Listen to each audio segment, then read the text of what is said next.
नमस्कार. मी सर्जेराव दाभाडे. आपण पाहत आहोत पतसंस्थांची कर्ज वसुली व एसआरओ यांची कार्यपद्धती.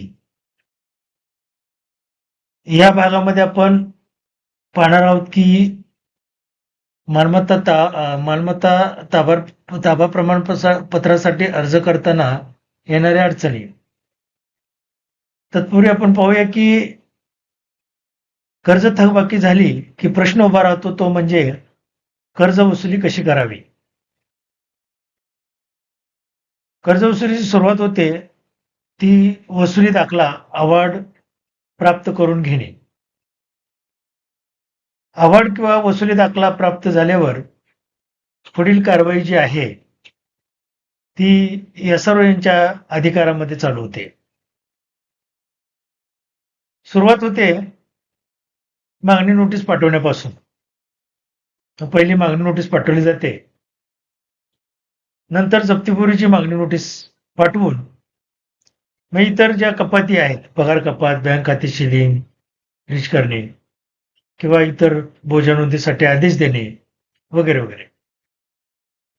एवढं सर्व करूनही काय झाले नाही झाले तर पुढे आपल्याला जप्ती अंतिम नोटीस पाठवून जी मालमत्ता तारण असो अगर नसो ती मालमत्ता स्थावर मालमत्ता जप्त करण्यासाठी जप्ती अंतिम नोटीस पाठवली जाते. ते जप्ती अंतिम नोटीस पाठवल्यानंतर तात्काळ नोटीस पाठवून पंचनामा हा जंगम स्थावर मालमत्तेचा, त्यामध्ये जमीन असेल, घर असेल, रूम असेल याचा स्थावर पंचनामा आणि त्याचबरोबर जंगम पंचनामा पण करतो. या सर्वोच्च अधिकारामध्ये हे पंचनामा केले जातात. त्यानंतर पंचनामा झाल्यानंतर झेड फॉर्म डिक्लेरेशन, एक इंग्रजी आणि मराठी वृत्तपत्रामध्ये ते झेड फॉर्म दिले जातात.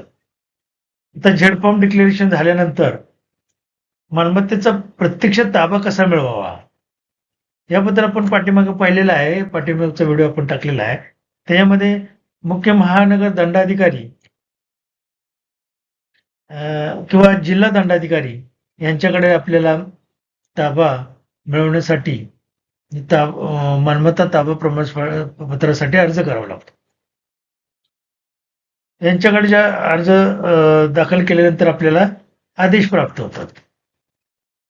तर अर्ज दाखल जे आपण महानगर दंडाधिकारी किंवा जिल्हा दंडाधिकारी यांच्याकडे अर्ज दाखल करतो त्यावेळेला ज्या काही अडचणी येतात त्या संदर्भात आज आपण ज्या येणाऱ्या अडचणी आहेत ते आपण पाहणार आहोत. तर पाहूया. महाराष्ट्र सहकारी संस्था नियम 1961 मधील सुधारित नियम 107 पोट नियम 11(ड)(1)(6)(अ) प्रमाणे मालमत्ता ताबा प्रमाणपत्रासाठी अर्ज करताना येणाऱ्या अडचणी काय आहेत ते आपण आता पाहूया. त्यामध्ये ज्या अडचणी येतात तर तत्पूर्वी आपण बघूया की हे अर्ज करताना नियम 107(11)(ड)(1) याच्यामध्ये ज्या तरतुदी आहेत त्यामध्ये स्थावर मालमत्तेची विक्री करण्यापूर्वी तिचा ताबा वसुली अधिकारीच घ्यावा लागेल. म्हणजे ताबा घेतल्याशिवाय आपल्याला पुढे निलाव प्रक्रिया पुढे पार पाडता येणार नाही. आता तो ताबा घेताना आपण पाहिलं की मुख्य महानगर दंडाधिकारी किंवा जिल्हा दंडाधिकारी यांच्याकडे आपल्याला अर्ज करायला लागतो. आता त्याच्या पुढे 6(ब) मध्ये सांगले ताबा घेताना काही वाद निर्माण झाल्यास वरील दंडाधिकारी जरूर पडल्यास बळाचा वापर करतील. म्हणजे पोलीस बंदोबस्त बाबा द्यावा असं पोलीस स्टेशनला आदेश दिला जातो. त्या आदेशामध्ये त्याचप्रमाणे की 6(क) मध्ये वरील प्रमाणे केलेली कारवाई कोणत्याही न्यायालय प्राधिकरणाकडे प्रश्नास्पद करता येणार नाही. आता एवढं जरी असेल, समजा बळाचा वापर केला जाईल किंवा वरील प्रमाणे केलेली कारवाई कोणत्याही न्यायालय प्राधिकरणाकडे प्रश्नास्पद करता येणार नाही. एवढं सर्व असून देखील आपल्याला बऱ्याचशा ताबा घेताना अडचणी येतात. त्या अडचणीचा आपण या ठिकाणी थोडा उहापोह करूया. तर पाहूया, मालमत्ता ताबा प्रमाणपत्रासाठी अर्ज करताना येणाऱ्या अडचणी काय आहेत? तर त्याच्यामध्ये पहिलं पाहूया आपण, की 7/12 बोजा नोंद करणे आवश्यक आहे. ज्या मालमत्तेचा आपल्याला ताबा घ्यायचा आहे, म्हणजे पंचनामा केलेला आहे आणि पंचनामा करून जेट फॉर्म डिक्लेरेशन केलेलं आहे, डिक्लेरेशन केल्यानंतर मग ताब्यासाठी आपल्याला महानगर दंडाधिकारी व जिल्हा दंडाधिकारी यांचा अर्ज करावा लागेल. तो अर्ज करण्या अगोदर आपल्याला 7/12 बोजा नोंद असणे अत्यंत गरजेचे आहे. म्हणजे त्याच्याशिवाय आपल्याला पुढे आपल्याला ताब्याचा जो अर्ज केलेला आहे तो स्वीकारला जात नाही. तर त्याच्यामध्ये आपण बघूया की अडचणी काय आहे. तर ताबा घेण्या अगोदर जे आपल्याला बोजा नोंद करायला लागते, त्या बोजा नोंद करतानाच जे ग्राम महसूल अधिकारी बोजा नोंद करण्यास काय करतात, टाळाटाळ करतात. आता हे टाळाटाळ काही वेळेला काय होतं की गावची हितसंबंध त्या ठिकाणी आढळतात. त्या ग्राम महसूल अधिकारी यांच्यावर बर्डन टाकलं जातं किंवा अनेक अशा अडचणी असतात की काही राजकीय हस्तक्षेप असतात किंवा काय, अशामुळे बोजा नोंदीला आपण बऱ्याच वेळेला काय करतो की तहसीलदार यांच्याकडं बोजा नोंदीसाठी आपण पत्र देतो. त्यानंतर तलाठी कार्यालयाला देतो. तलाठी कार्यालयाकडे प्रथम आपण अर्ज केल्यानंतर किंवा आदेश दिल्यानंतर नाही बोजा नोंद केल्यानंतर स्मरणपत्र देतो. स्मरणपत्र दिल्यानंतर कोड अवमान पत्र देतो. कोड अवमानपत्र दिल्यानंतर देखील बोजा नोंद केला जात नाही. तर हा त्याच्यामध्ये तो थोडासा क्रिटिकल भाग आहे. त्याचबरोबर ग्राम महसूल अधिकारी यांच्याकडून वारसा हक्काने दिलेला आदेश फेटाळला जातो. म्हणजे त्यांच्याकडून सांगितलं जातं की बाबा त्या व्यक्तीच्या नावावर 7/12 नाही, त्या व्यक्तीचं नाव 7/12 नाहीये, त्याच्या वडिलांचं आईचं वगैरे नाव आहे. तर सर्वसाधारण आपण पाहूया की त्याच्यामध्ये काय आहे की महाराष्ट्र सहकारी संस्था अधिनियम 1960 चे कलम 156 व नियम 107 नुसार जप्त करावयाची मालमत्ता जी आहे, ही मालमत्ता थकबाकीदाराच्या व इतरांच्या संयुक्त मालकीची जंगम या स्थावर मालमत्तेमधील हिस्सा किंवा हितसंबंध असेल तेव्हा थकबाकीदाराला नोटीस देऊन जप्त करता येईल. म्हणजे एवढं असून देखील आपण त्या आदेशामध्ये मेन्शन करतोय की महाराष्ट्र सहकारी संस्था अधिनियम 1960 चे कलम 156 107 नुसार इतरांच्या म्हणजे थकबाकीदाराच्या किंवा इतरांच्या संयुक्त मालकीच्या ह्याच्यावर वारसा हक्काने इशिवारीने आपण बोजा नोंदीसाठी आदेश देऊ शकतो आणि तो आदेश बहुतांशी ग्राम महसूल अधिकारी बोजा नोंद करतात त्या हिशोबानं. परंतु काही अशा ग्राम महसूल अधिकारी की जाणून बुजून काहीतरी हे करायचं म्हणून अडथळा आणून ते बोजा नोंद करण्याचं सांगतात की वारसा हक्कानं आम्ही बोजा नोंद करणार नाही. तर तो करणं गरजेचं आहे की ते 107 नुसार नियम 107 नुसार सांगितलं की जप्त करायची मालमत्ता ही थकबाकीदाराच्या किंवा इतरांच्या संयुक्त मालकीची असते, जंगम असो स्थावर असो, तिच्यावर बोजा नोंद केला पाहिजे की त्याच्या वारसाकडे त्याच्या हिश्श्यापुरता तो बोजा आहे तरी सुद्धा तो फेटाळला जातो. पुढे आहे की ऑनलाईन बोजा नोंदीचे आदेश देण्यास सांगितले जाते. तर माझा स्वतःचाच एक अनुभव आहे की ते वेबसाईटवर आहे की बाबा तुमचे जर हस्तलिखित उतारे आहेत आणि ऑनलाईन उतारे त्यामध्ये तफावत असेल तर तुम्ही ऑनलाईन बोजा नोंदीचे आदेश इथे सांगतोय, त्या संदर्भात मी सांगतोय की त्यामध्ये दुरुस्तीसाठी त्यांनी सांगितलं की हस्तलिखित जो 7/12 आहे तो तुम्ही अपलोड करा आणि जे काय फरक आहे ते त्याच्यामध्ये तुम्ही अर्ज करा. तर ते जे ऑनलाईन मध्ये जे फरक आहेत ते काढले जातील. परंतु 4 वर्ष झालेले असून देखील तो बोजा नोंद माझा स्वतःचा अजूनही झालेला नाही. तर असे ऑनलाईन बोजा नोंदीचं काही नॉलेज पण आपल्या काही सर्वांना नाहीये. लेखी आदेश देऊन सुद्धा ते फेटाळले जातात आणि ऑनलाईन करायला सांगितलं तर ऑनलाईन पण त्याची दखल ही वर्षानुवर्ष घेतली जात नाही. अशा अनेक अडचणी आहेत. त्याच्यामध्ये 7/12 बोजा नोंदी कमी मंडलाधिकाऱ्यांनी लावलेल्या सुनावणीची नोटीस वेळेवर मिळत नाही. म्हणजे काय आपण ज्यावेळेला बोजा नोंदीचे आदेश देतो त्यावेळेला त्याच्यावर काही तक्रारी दाखल केल्या जातात, आक्षेप घेतले जातात आणि मग आक्षेप घेतल्यानंतर जो फेरफार धरलेला आहे हा ग्राम महसूल अधिकारी यांनी, तो धरलेला जो फेरफार आहे त्याला क्रॉस केलं जातं आणि क्रॉस केल्यानंतर त्याची जी नोटीस पाठवली जातात, या तारखेला सुनावणी आहे, या तारखेला सुनावणी आहे, तर ती नोटीस सुनावणी झाल्यानंतर पोहोचतात बहुतांश ठिकाणी. आता काही ठिकाणी जे उशिरा आलेले नोटीस आहेत सुनावणीचे, त्याच्याबद्दल आपण कॉन्टॅक्ट केल्यानंतर रिस्पॉन्स दिला जातो, पुन्हा तारीख दिली जाते. पण काही ठिकाणी मुद्दामून त्याची सुनावणीचे जे घेतली जाते आणि त्याच्यामध्ये तुम्ही गैरहजर दाखवून तुमचा जो अर्ज आहे तो फेटाळला जातो. अशा काही तक्रारी आहे. त्याची दखल घेतली जात नाही किंवा सुनावणीच्या संदर्भात वेगळंच असं काही केलं जातं. त्याचबरोबर पुढे आहे की पोलीस बंदोबस्त वेळेवर मिळत नाही. आता पोलीस बंदोबस्ताच्या संदर्भात असं आहे की सर्व्हिस नुसार ती तिथं उल्लेख केलेला असल्यामुळे की बहुतांशी ग्रामीण भागात किंवा इतर ठिकाणी असे सांगितलं जातं की तुम्ही मंडल अधिकारी किंवा तहसीलदार यांचा आदेश आणा. आता तो ह्यातला फरक जो आहे हे पोलीस स्टेशनच्या काही कर्मचाऱ्यांच्या लक्षात येत नाही की महत्वाचं म्हणजे काय की पंचनामा करतानाच खऱ्या अडचणी येतात.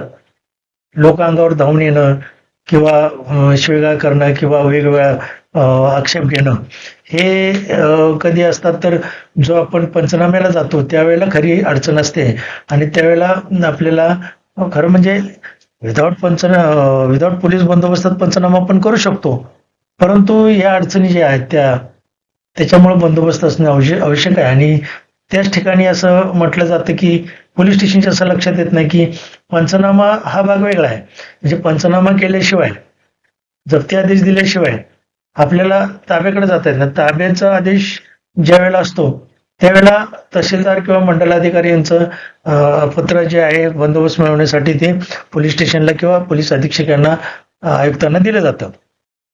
परंतु पंचनामा करताना तसं SROचे अधिकार असतात. तसं पाहिलं तर SRO हा SRO मुदत अधिनियम 1963 अनुसूचित बाब 36च्या प्रयोजनाकरता दिवाणी न्यायालय असल्याचे समजण्यात येते. आता SROचे अधिकारी दिवाणी न्यायालयाचे अधिकार असून देखील त्याला म्हणजे संस्थेचा कर्मचारी म्हणून त्याला हाकललं जातं किंवा उभं केलं जात नाही किंवा त्याला बंदोबस्त दिला जात नाही. तो एक भाग झाला की आणि मेन जो बंदोबस्ताचा भाग आहे तो पंचनाम्याच्या वेळेला आहे, कारण त्यावेळेला जास्तीत जास्त तक्रारी किंवा भांडणं किंवा अंगावर येणं शिवीगाळ करणं अशा बाबी होतात. आणि जर ताब्याच्या वेळेला तर मेट्रोपॉलिटन कोर्ट किंवा मुख्य महानगर दंडाधिकारी किंवा जिल्हा दंडाधिकारी यांचे स्पष्ट आदेशच असतात की यांना बंदोबस्त द्यावा. त्यातली तफावत पोलीस स्टेशनच्या लक्षात न आल्यामुळं ते सांगतात की मंडल अधिकारी किंवा तहसीलदार यांचे आदेश याच्यामध्ये दिलेले नाहीत, हे तुमच्या SROने दिले आहेत. त्यामुळं पंचनाम्याच्या वेळेत थोडा प्रॉब्लेम होतो आणि मेन पंचनामा झाल्याशिवाय पुढे जाता येत नाही, ही मोठी अडचण आहे त्याच्यामध्ये. तर त्याच्यासाठी पोलीस जे काही पतसंस्था फेडरेशन किंवा काही जे संघटना आहेत त्यांनी त्याच्यावर आक्षेप घेतलेला आहे की तो सरफेसी जो म्हणजे सिक्युरिटेशनचा जो मुद्दा आहे तो बँकेसाठी लागू होतो, तो पतसंस्थांसाठी तो नाही पाहिजे. हे जर त्याच्यामध्ये मेन्शन केलं तर पुढे अडचण येणार नाही असं मला वाटतंय. त्याचबरोबर तहसील कार्यालयाकडून पुढील अंमलबजावणी वेळेवर होत नाही. म्हणजे आदेश आला, महानगर दंडाधिकारी किंवा जिल्हा दंडाधिकारी यांच्याकडून ताब्याचा आदेश आल्यानंतर कसं आहे की गाव पातळीवर असं आहे की महसूल देणारे ज्या मालमत्ता आहेत त्याचा जर ताबा घ्यायचा असेल तर तो तहसीलदारांच्याकडे आदेश जातो, जिल्हा दंडाधिकाऱ्यांचा आदेश तहसीलदार यांच्याकडे जातो आणि तहसीलदार यांच्याकडून तो मंडल अधिकारी तलाठी यांच्याकडे अंमलबजावणीसाठी दिला जातो. पण तिथेच बराच कालावधी जातो की तिथे सुनावणी लावणं किंवा क्रॉस करणं किंवा टाळाटाळ करणं, वर्ष तो ताब्याचा आदेश जो दिलेला आहे तो त्याची अंमलबजावणी न होणं, अशा अनेक गोष्टी होत असतात. तर त्या संदर्भातला सांगली जिल्ह्याचं जे हे आहे एक जिल्हाधिकाऱ्यांनी जे काढले ते परिपत्रक मी आता पुढे दाखवणार आहे तुम्हाला. त्याच्यामध्ये एक चांगली बाब आहे की त्यांनी त्याच्यावर आक्षेप घेऊन एक हे केलेलं आहे. तर ते आपण पुढे पाहूया. त्याचबरोबर ताबा कारवाई लांबवण्यासाठी विनाकारण तक्रारी केल्या जातात. आता ती जमीन त्यांचीच नाही किंवा आमचीच आहे वगैरे वगैरे काय बऱ्याच अशा तक्रारी केल्या जातात आणि त्याच्यामुळे सुद्धा त्या तक्रारीचा उहापोह करता करता करता 6 महिने वर्ष निघून जातं. म्हणजे त्याचा ताबा जो आहे तो आपल्याला वेळेवर मिळत नाही. त्याचबरोबर पुढे काही प्राधिकरण अथवा न्यायालये अधिकार कक्षेत येत नसतानाही प्रकरणे दाखल करून घेतात. आपण पाहिलेलं आहे की जो महानगर दंडाधिकारी किंवा जिल्हा दंडाधिकाऱ्यांनी दिलेला जो आदेश आहे तो कुठल्याही न्यायालयात प्रश्नास्पद केला जाणार नाही. आपण पहिलं बघितला, प्रश्नास्पद केला जाणार नाही. एवढं सर्व आदेश असून देखील ते क्रॉस म्हणजे काही ठिकाणी आदेश आल्यानंतर देखील निबंध कार्यालय किंवा इतर कार्यालयामध्ये किंवा इतर न्यायालयामध्ये या तक्रारी केल्या जातात आणि ती प्रकरणं दाखल करून मग त्याच्यावर सुनावणी लावली जाते. त्याच्यावर बराच कालावधी पास केला जातो. तर या अशा बऱ्याच अडचणी आहेत. त्या अडचणीमध्ये अनेक अशाही काही गोष्टी आहेत की त्याच्यामध्ये चांगल्या गोष्टी काही ठिकाणी काही जिल्हाधिकारी किंवा काही सरकारी ह्याच्यामध्ये प्रशासनामध्ये किंवा मंत्रालय या ह्याच्यामध्ये चांगल्या गोष्टी इथं आहेत त्या आपण थोड्या पुढे पाहूया. तर याच्यामध्ये आपण जे बघितलं होतं की जप्ती आदेशाचे ते परिपत्रक जिल्हाधिकाऱ्याकडून रद्द, पतसंस्थांना बँकांना दिला असा त्यांना उच्च न्यायालयाचा आदेश. त्याच्यामध्ये काय आहे तर याच्यामध्ये की याच्यामध्ये आहे विनातारण मालमत्तेवर पतसंस्था व बँकाचा जप्ती आदेश नोंदीला जिल्हाधिकाऱ्यांनी मनाई केली होती. सातारा जिल्हाधिकारी जे आहेत त्यांनी जे की ज्या मालमत्ता म्हणजे तारणी नाहीत, विनातारणी आहेत आणि दिलेला आदेश जे आहे ते सर्व जवळजवळ वर्ष 2-3 वर्ष असं लगातार फेटाळले जात होते. जे दिलेले आदेश त्याची दखल घेतली जात नव्हती. तर आदेश जे जिल्हाधिकाऱ्यांकडून ते काढण्यात आले होते की विनातारण मालमत्तेवर आम्ही बोजा चढवणार नाही. तिथून सर्व यांना हाकलून दिलं जात होतं किंवा अनेक कारणं दिली जात होतं आणि ते परिपत्रक दाखवलं जात होतं. त्यामुळे बोजा चढत नव्हता. तर या संदर्भात काय झालेलं आहे की या विरोधात फेडरेशनने उच्च न्यायालयात याचिका दाखल केली होती. या याचिकेच्या सुनावणीत उच्च न्यायालयाने दिलेल्या आदेशानुसार जिल्हाधिकाऱ्यांनी हे परिपत्रक रद्द केले आहे. जे बोजा नोंद करून घेत नव्हते, सातारा जिल्ह्यामधले हे आहे. तर सातारा जिल्हाधिकाऱ्यांनी त्यावेळेला तो आदेश दिला होता की मी कुठली बोजा नोंद करायची नाही कुठल्या विनातारणी मालमत्तेच्या संदर्भात. तर ते त्याच्यामध्ये फेडरेशनने केलेल्या जी उच्च न्यायालयात जी याचिका दाखल केली होती त्यानुसार मोठा दिलासा पतसंस्था कर्जदारांना मिळालेला आहे. त्याच्यामुळं आता या सातारा जिल्ह्यासाठी बोजा नोंदीची प्रक्रिया आता व्यवस्थित पार पडते. एक परिपत्रकडून कोणत्या परिस्थितीत सहकारी पतसंस्था व बँका 191 अन्वये कारवाई झालेल्या कर्जदारांच्या मालमत्तेवर विनातारण बोजा चढवू नये असे आदेश दिले होते. या आदेशानंतर तलाठ्याने वसुली अधिकारी यांनी दिलेल्या जप्ती आदेशाच्या नोंदीचे काम थांबवले होते. त्यामुळे बँका व पतसंस्थेच्या वसुलीवर परिणाम झाला होता. त्यामुळे पतसंस्थेच्या हितासाठी या परिपत्रक फेडरेशनने उच्च न्यायालयात याचिका दाखल केली होती. उच्च न्यायालयाने जिल्हाधिकारी हे परिपत्रक सरकार कायदा व नियमानुसार योग्य तो निर्णय येत्या 15 दिवसात घ्यावा अशी सूचना केली होती. त्यानुसार जिल्हाधिकाऱ्यांनी हे परिपत्रक रद्द केले. त्यामुळं पतसंस्था बँकांना बोजा नोंदीसाठी आता एक मार्ग सोपा झालेला आहे. हे जे परिपत्रक रद्द केलंय असंच रत्नागिरी किंवा काही अशा याच्यातून तहसीलदार यांच्याकडून असेच आदेश दिले जातात की किंवा आपले भोजनोंदीसाठी दिलेले जे अर्ज आहेत किंवा आदेश आहेत ते फेटाळले जातात की आम्ही अमुक रकमे एवढेच भोजनोंद करू शकतो रिझर्व्ह बँकेच्या याच्यानुसार, बाकीचे करू शकत नाही.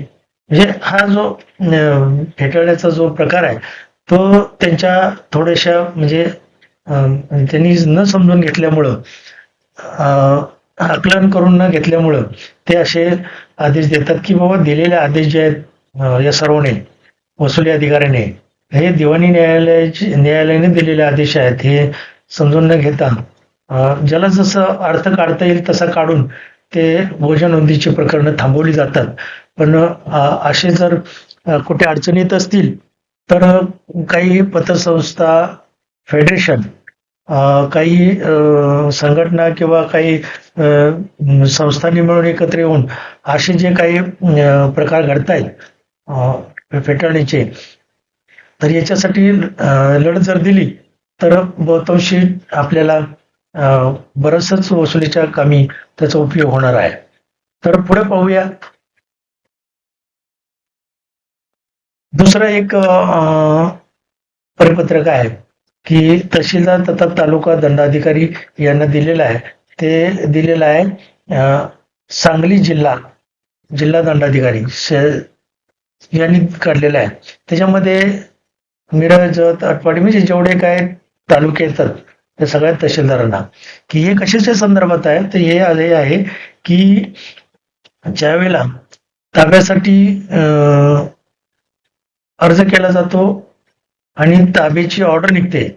ऑर्डर निघाल्यानंतर त्याच्यामध्ये तहसील कार्यालयामध्ये काय केलं जात होतं की किंवा अजूनही काही ठिकाणी केलं जातं की त्याची सुनावणी लावायची. त्या संदर्भात कर्जदार आणि SRO यांची सुनावणी लावायची. तर त्या संदर्भातलं हे परिपत्रक हे काय बघा, आपण वाचून पाहूया. विषय असा आहे की महाराष्ट्र सहकारी संस्था 1960 चे कलम 156 व नियम 1961 चे नियम 107-11-D-1-6A मिळकतीचा ताबा देण्याची प्रक्रिया गतिमान करण्यासाठी नवीन आदेश होण्याबाबत तसेच मिळकतीचे देण्याच्या प्रक्रियेतील अडचणीबाबत. आता ते काय बघा, ते त्याच्यामध्ये स्पष्ट उल्लेख आहे. सांगली जिल्हा नागरी सहकारी पतसंस्था फेडरेशन यांचे दिनांक 5/4/21 चे निवेदन जे आहे ते पालकमंत्री यांना दिलेलं आहे. तर त्याच्यामध्ये ते निवेदनामध्ये उपरोक्त विषयाबाबत कळवण्यात येते की महाराष्ट्र सहकारी संस्था अधिनियम 1956 जे 107 प्रमाणे अन्वये मिळकतीचा ताबा देण्याबाबत माननीय जिल्हाधिकारी यांना या नियमानुसार अधिकार प्राप्त झालेले आहेत.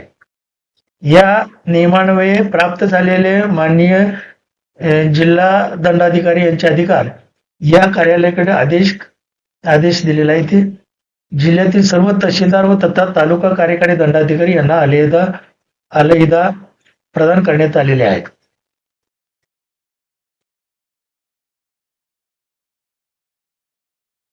यामध्ये म्हटलंय की या कार्यालयाकडे प्राप्त झालेले निवेदने व तक्रारी अर्ज पाहता असे दिसून येते की महाराष्ट्र सहकारी संस्था 1960 नियम 1961 मधील 107 तरतुदीनुसार स्थावर मिळकतीवर जप्ती बोजा नोंद झाल्यानंतर मिळकतीचा प्रत्यक्ष ताबा घेऊन तहसीलदार यांनी मिळकतीचा ताबा घेऊन वसुली अधिकारी यांना देण्याचे अधिकार माननीय जिल्हा दंडाधिकारी यांच्या वतीने तहसीलदार यांना प्रदान केलेले असून नियम 107 नुसार सुनावणी घेण्याची तरतूद नसताना सुद्धा जिल्ह्यातील काही तहसीलदार सुनावणी घेऊन मिळकतीचा ताबा घेऊन देण्यासाठी अनेक महिने लावत आहेत.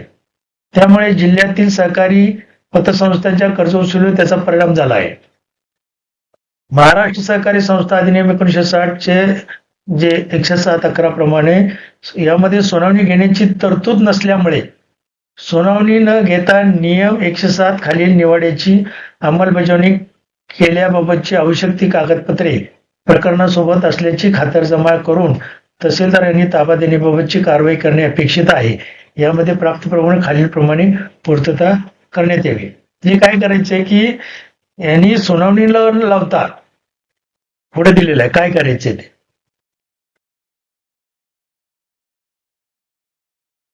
मिळकतदार यांच्या विरुद्ध थकीत कर्जदार अथवा त्यांचे जामीनदार म्हणून महाराष्ट्र सहकारी संस्था अधिनियम 1960 चे कलम 91-101 नुसार वसुली प्रमाणपत्र प्राप्त झालेले आहे काय, झाले आहे हे एक बघायचं आहे. त्यांनी काय चेक करायचं, सुनावणी लावता फक्त एवढ्या बाबी, या 3 बाबी चेक करायचे की वसुली दाखला प्राप्त झालेला आहे का नाही. दुसरा आहे, ताबा द्यायच्या मिळकतीवर वसुली प्रमाणपत्राच्या आधारे जप्ती बोजेची नोंद झालेली आहे काय. दुसरा आहे. तिसरा आहे की 107-11-1-2-3 नुसार ताबा नोटीस दिलेली आहे काय, मागणी नोटीस आणि ताबा नोटीस दिलेली आहे काय. 15 दिवसाची नोटीस द्यावी लागते ताब्याची ऑर्डर आल्यानंतर की बाबा 15 दिवसात त्यांना मालमत्ता खाली करून द्या किंवा मालमत्तेचा ताबा स्वतःहून द्या, अन्यथा सक्तीच्या मार्गाने पोलीस बंदोबस्तावर ताबा घेतला जाईल. अशा प्रकारचे एक 15 दिवसाचं नोटीस द्यावं लागतं. ते दिलेलं आहे काय ते चेक करायचे. जी ह्या 3 गोष्टी फक्त चेक करायचे सुनावणी न लावता. तर या 3 गोष्टी फक्त चेक करून ताबा घेऊन द्यायचा आहे. म्हणजे तहसीलदार यांच्याकडून मंडलाधिकारी ग्राम महसूल अधिकारी यांच्याकडे ताब्यासाठी ती अंमलबजावणी जाते. तर त्या तहसीलदारांनी एवढं बघून पुढे त्याची कारवाई करायची. वरील कागदपत्राची पूर्तता झाली असल्यास तातडीने मिळकतीचा ताबा देण्याबाबत आपल्या स्तरावरून आवश्यक ते आदेश निर्गमित करून कारवाई करावी, जेणेकरून सहकारी संस्थांच्या वसुलीमध्ये विलंब होणार नाही याची दक्षता घ्यावी. म्हणजे हा एक चांगला निर्णय. अशा पद्धतीने निर्णय घेतल्यानंतर बहुतांशी वसुली चांगल्या प्रकारे होऊ शकते.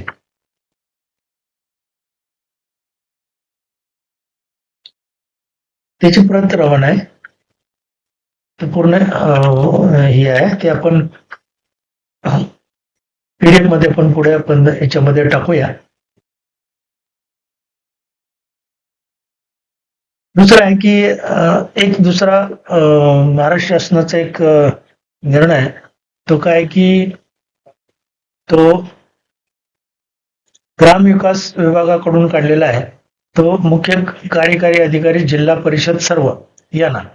तर त्याच्यामध्ये काय की बोजा नोंदीच्या बाबतीत मध्यंतरी काय केलेलं होतं की गाव नमुना 8 म्हणजे घरावर जो बोजा नोंद आहे त्या संदर्भात एक सर्क्युलर काढण्यात आलं होतं. ते सर्क्युलर बघा. विषय ग्रामपंचायत नमुना 8 मध्ये सहकारी संस्थाकडील कर्ज प्रकरणासंदर्भातील बोजा नोंद करण्याबाबत. आता ते महोदय, उपरोक्त विषयांकित प्रकरणाच्या अनुषंगाने संदर्भीय 6 डिसेंबर 2017च्या शासन पत्रान्वये ग्रामपंचायत नमुना 8 वर सहकारी संस्थांचे भार बोजा कर्ज बोजा नोंदवता येणार नाही असे कळवण्यात आले होते. त्यामुळं घरावरील बोजा नोंदीला खूप अडचण येत होत्या, म्हणजे होतच नव्हतं ते. तथापि ग्रामीण भागात जिल्हा भूमी अभिलेख कार्यालयाकडून सर्व गावात प्रॉपर्टी कार्ड उपलब्ध नाहीत. यासाठी स्वामित्व योजनेद्वारे कारवाई सुरू आहे. त्यास अजून कालावधी लागणार असल्याने गावातील लोकांना कर्ज घेण्यासाठी मोठी गैरसोय होत असल्याने ग्रामपंचायत नमुना 8 हा मालकी हक्क दर्शवणारे दस्त नसले तरी मालकांच्या नावाची नोंद ग्रामपंचायत नमुना 8 वर असते. त्यामुळे 6 डिसेंबर 2017 रोजीचे शासन परिपत्रक रद्द करून ग्रामपंचायत नमुना 8 वर बोजा नोंद लावण्यास अनुमती देण्यात येत आहे. उपसचिव महाराष्ट्र शासन. याचा एक फायदा आहे की आपल्याला जसं बोजा नोंद करून कर्ज घेता येतं तसंच जो कर्ज घेतलेली काही पर्सनल इतर वगैरे काही कर्ज असतील ते भरत नसतील तर गाव पातळीवर आपल्याला बोजा नोंद करून त्याचा ताबा घेऊन ते आपल्याला विक्रीला काढण्यासाठी आता ह्या परिपत्रकाचा खूप उपयोग झाला. कुठं क्रॉस जाते, अजूनही काही ठिकाणी क्रॉस केलं जातं की असं परिपत्रक आहे, आम्ही बोजा नोंद करू शकत नाही गाव नमुना 8 वर. तर आता हे परिपत्रक आपण जोडून आदेश देऊ शकतो.